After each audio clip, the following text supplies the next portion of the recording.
Galera, bom dia, bom dia. Aqui quem está falando é Matheus Andrade, mais uma vez, para quem não me conhece. Tenho feito alguns vídeos em apologética católica e a intenção, como eu sempre falo, nunca é brigar, é sempre a gente defender a igreja, aprendermos juntos. E quem não viu o vídeo da semana passada, dá uma olhadinha lá, porque é sobre a comunhão dos santos, os princípios básicos. Esse vídeo é importante porque ele é conectado ao vídeo de hoje. Hoje eu somente vou falar sobre as objeções no assunto comunhão dos santos. Amém? Primeira objeção que eu sempre escuto está em Deuteronômio, capítulo 18, versículos 10 ao 12. A galera que usa essa passagem fala que nós católicos, estamos invocando os mortos ao rezar pedindo a intercessão dos santos. E isso é mais uma vez uma má interpretação da passagem e do que a igreja ensina. Beleza? Porque se você olhar a passagem por completo, ela não fala em momento algum de rezar pedindo intercessão aos santos. Ela está falando de práticas ocultistas, ou seja, satanismo, espiritismo, e todas essas práticas que utilizam do mal para benefício do indivíduo. Isso a Igreja Católica não ensina, não prega, não afirma. Nós católicos não acreditamos em nada e não fazemos nada do que essa passagem fala. Muita gente usa dessa má interpretação para falar que rezar pedindo intercessão aos santos é a mesma coisa que invocar aos mortos, mas não é. Vamos ver na Bíblia? Mateus capítulo 22, versículos 31 e 32 está escrito: Quanto à ressurreição dos mortos, não lestes o que Deus vos disse? Eu sou o Deus de Abraão, o Deus de Isaque e o Deus de Jacó? Ora, ele não é Deus dos mortos, mas Deus dos vivos. Deus é o Deus dos vivos. Abraão, Isaque, Jacó, eles estão vivos junto ao Pai no paraíso. Muito mau caratismo falar uma coisa dessas, que é a mesma coisa do que invocar aos mortos, quando a gente reza aos santos. E outra, em Deuteronômio, capítulo 18, não fala em momento algum que rezar pedindo intercessão aos santos é errado. E na verdade, em Mateus 17, a gente vê Jesus Cristo, subindo a montanha com João, Pedro e Tiago, e ele se transfigura perante a eles lá, e Moisés e Elias aparecem. Estaria Cristo quebrando o próprio mandamento do Pai ao invocar os mortos?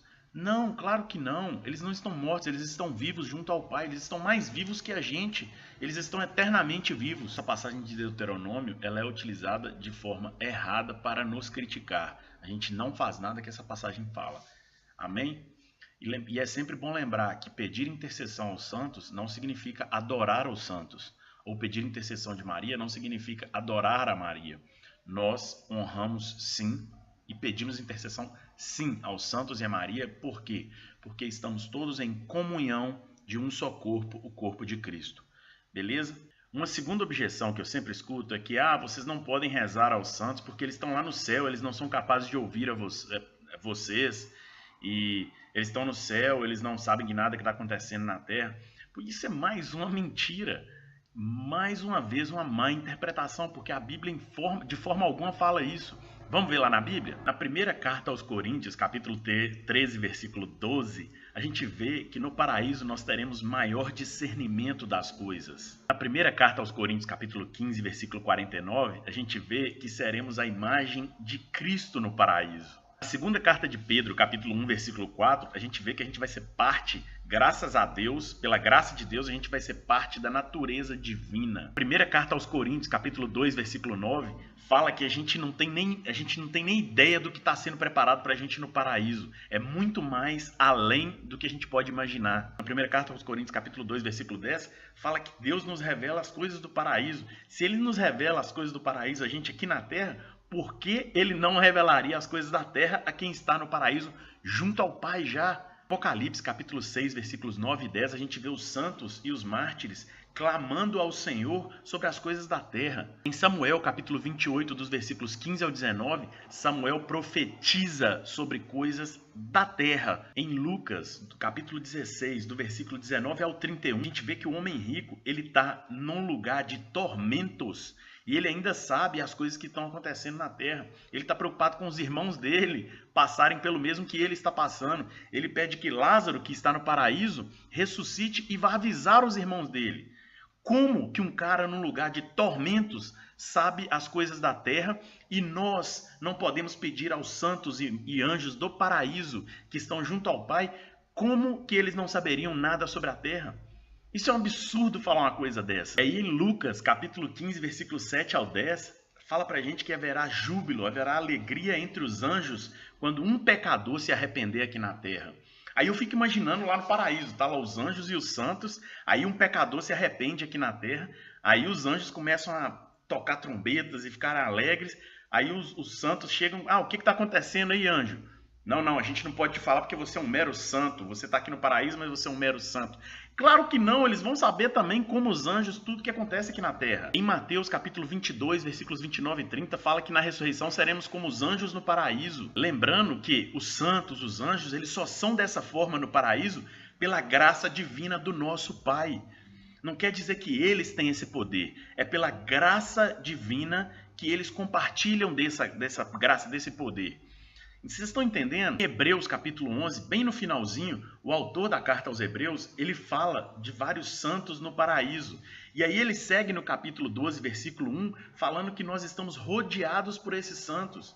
Por que ele falaria isso se eles não soubessem de nada, se eles não tivessem esse vínculo com a terra, se eles não soubessem o que estivesse passando aqui na terra? As pessoas têm a tendência de assumir que nós, católicos, atribuímos poderes a Maria, aos santos, aos anjos. Não! Isso é errado. Nós acreditamos que pela graça divina eles conseguem fazer seja lá o que for que eles consigam no paraíso. Mas sim, eles conseguem pela graça divina. Nós acreditamos nisso. Por que a gente acredita? Porque a gente é membro de um só corpo. É a comunhão de estarmos em um só corpo, o corpo de Cristo. Vamos fazer uma analogia bem simples aqui para ver se a gente consegue explicar melhor isso. Vamos imaginar que eu estou segurando com a minha mão direita uma agulha. E aí eu vou lá na minha mão esquerda e espeto a minha mão esquerda com a agulha. A minha mão vai se afastar rapidamente. O que aconteceu? Esse impulso da dor que chegou na minha mão esquerda, ele foi causado diretamente pela agulha? Não. A agulha espetou, um impulso foi mandado ao meu cérebro, o cérebro mandou um impulso da dor novamente e minha mão se afastou, vendo que aquilo ali machucava, doía. Então vamos tentar entender. Digamos que aqui na Terra a gente é a mão que está segurando a agulha. A agulha são as nossas orações. E a mão que foi espetada são os santos e anjos. Certo? A gente ora e vai para eles. O que acontece? Um impulso é mandado para o cérebro, que é quem? A cabeça. Quem é a cabeça? Jesus Cristo. Mandamos as nossas orações para Cristo. Cristo manda de volta para eles. E assim, o processo é todo participativo em Cristo. Resumindo, nós mandamos as nossas orações para Jesus, Jesus as manda para os santos e os santos mandam novamente para Jesus as nossas orações. Nunca é entre a gente e Maria ou é entre a gente e os santos somente. O corpo trabalha todo num conjunto.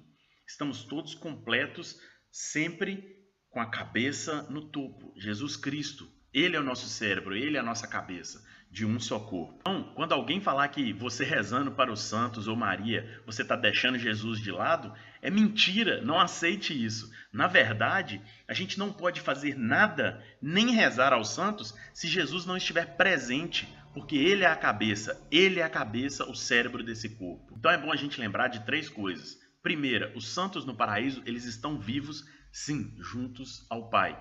Segundo, eles têm algum tipo de conhecimento sobre o que está se passando na Terra. A gente viu isso na Bíblia. E terceiro, qualquer que seja o poder que eles têm no paraíso, é graças a Jesus Cristo, é graças ao Pai. É através da graça divina. Não é um poder deles, é através da graça de Deus que eles podem fazer o que quer que façam no paraíso. Amém? É isso aí, galera. Um abração para vocês. Fiquem com Deus. A paz de Cristo e o amor de Maria esteja sempre com vocês. Vejo vocês no próximo vídeo. Quem estiver gostando, dá uma curtida, compartilhem, manda um like e manda sugestão aí. Um abração, valeu, fiquem com Deus.